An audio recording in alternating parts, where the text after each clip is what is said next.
Mukesh office में व्यस्त था। तभी उसके फ़ोन की घंटी बजी। फ़ोन उठाया तो उधर से उसके बाबूजी बोले, बेटा मुकेश, मैं स्टेशन पर हूँ, तू ऐसा कर आकर मुझे रिसीव कर ले, वरना मुझे पैदल ही तेरे रूम तक आना होगा। वैसे भी मेरे घुटनों में आजकल कुछ ज़्यादा ही दर्द रहता है। मुकेश के चेहरे पर मुस्कान बिखर गई और उसने तुरंत ऑफिस से छुट्टी ली और निकल गया अपने बाबूजी को स्टेशन से लेने के लिए। आखिर महीने में एक ही बार तो उसके बाबूजी उसके कमरे पर आते हैं। मुकेश बाबूजी को लेकर सीधा घर पहुंचा और उन्हें सोफे पर बैठाकर अंदर गया चाय पानी की व्यवस्था करने।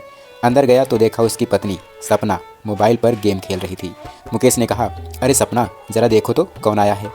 सपना ने उत्सुकता से पूछा, कौन आया है? तो मुकेश मुस्कुराते हुए बोला, अरे बाबूजी आए हैं, बाहर बैठे हैं, ज़रा उन्हें पानी तो पिला दो, फिर कुछ खाने के लिए बना देना। मुकेश के मुंह से बाबूजी का नाम सुनकर तो सपना के चेहरे का रंग ही उतर गया। शायद उसे लगा था कि उसकी कोई सहेली आई होगी या मायके से कोई आया होगा। वह चुपचाप फ़ोन में फिर से गेम खेलने लगी। वह ऐसा दिखा रही थी जैसे उसने मुकेश की बात सुनी ही नहीं।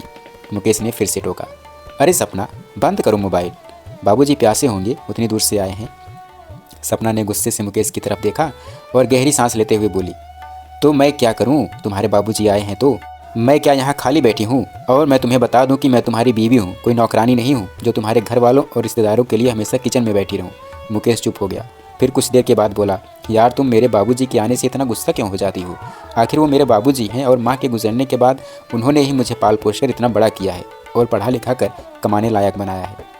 तो वो अपने बेटे के पास नहीं आएंगे तो कहाँ जाएंगे बताओ?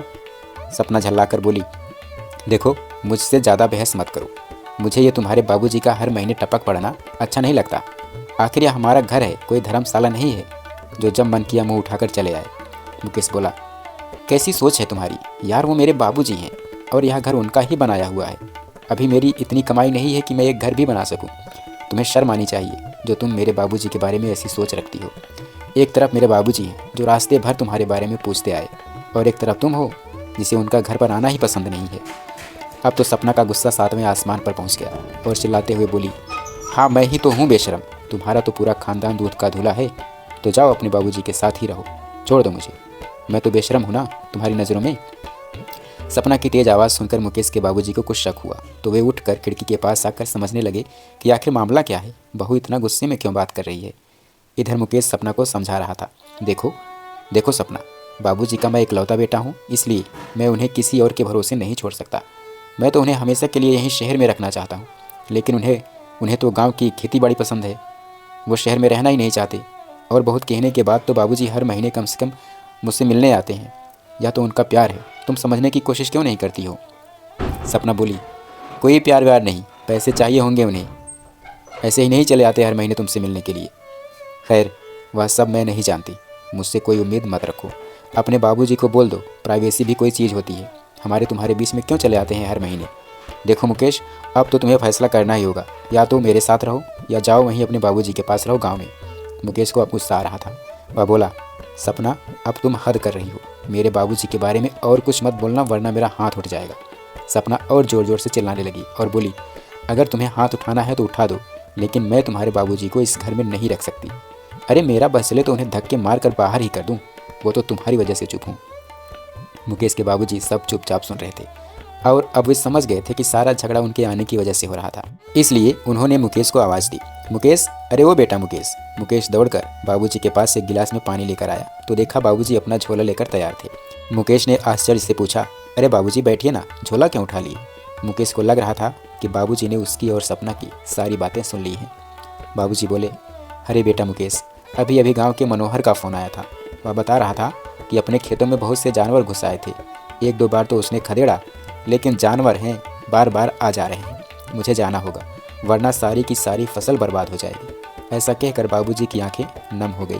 मुकेश तुरंत समझ गया कि बाबूजी झूठ बोल रहे हैं, बल्कि सच तो यह है कि बाबूजी ने सारी बातें सुन ली हैं और वो अब यहाँ रुकना नहीं चाहते। वह बोला, अरे बाबूजी, लगता है आपने सपना की बातें सुन ली हैं। बाबूजी उसकी बातों का बुरा मत मानिए, वह तो पागल है, मैं हूँ ना, मैं तो आपका बेटा हूँ, आप मुझ पर भरोसा कीजिए ना, मत जाइए।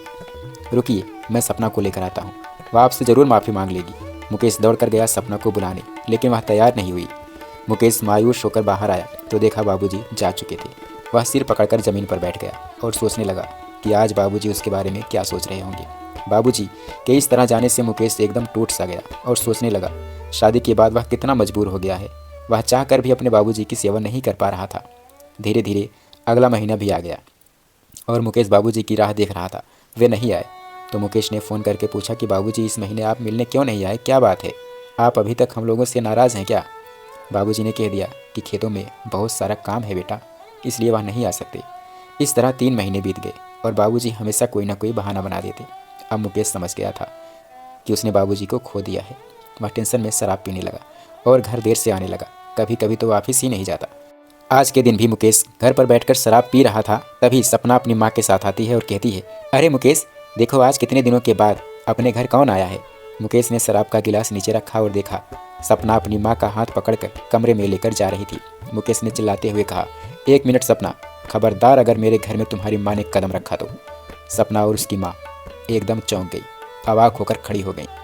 इससे पहले कि सपना कुछ बोलती, मुकेश ने अपनी सासू माँ का हाथ पकड़कर दरवाजे के बाहर कर दिया और फिर चिल्लाते हुए बोला, देखो ये मेरा घर है, कोई धर्मशाला नहीं कि जिसका मन करे घुसा चला आए।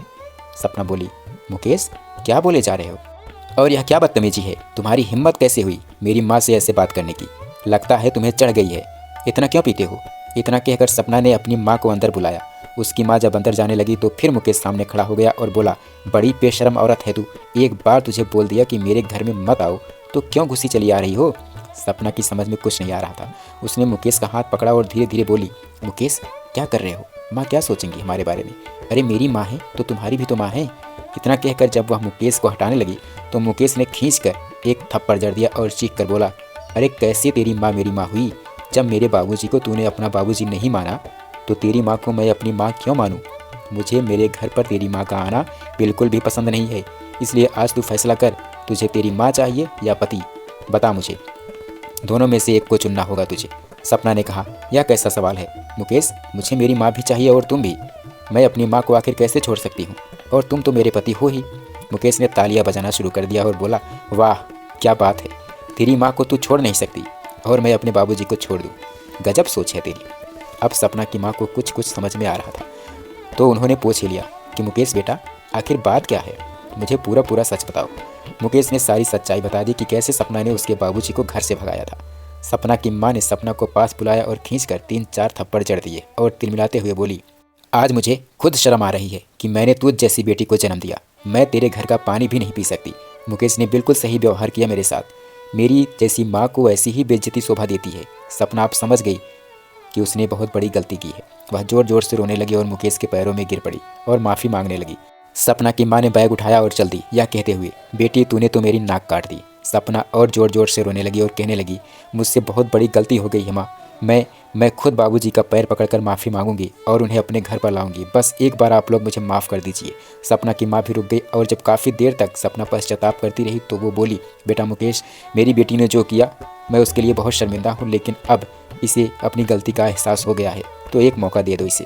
मैं वादा करती हूँ कि अगर इसने फिर से कुछ गलत किया तो मैं खुद तुम्हारा तलाक कराने में तुम्हारा साथ दूंगी और भूल जाऊंगी कि यह मेरी बेटी है। मुकेश ने कुछ देर सोचने के बाद सपना को मौका दिया, इस शर्त पर कि आज के बाद बाबूजी भी हमारे साथ रहेंगे और तुम्हें उनकी सेवा करनी पड़ेगी।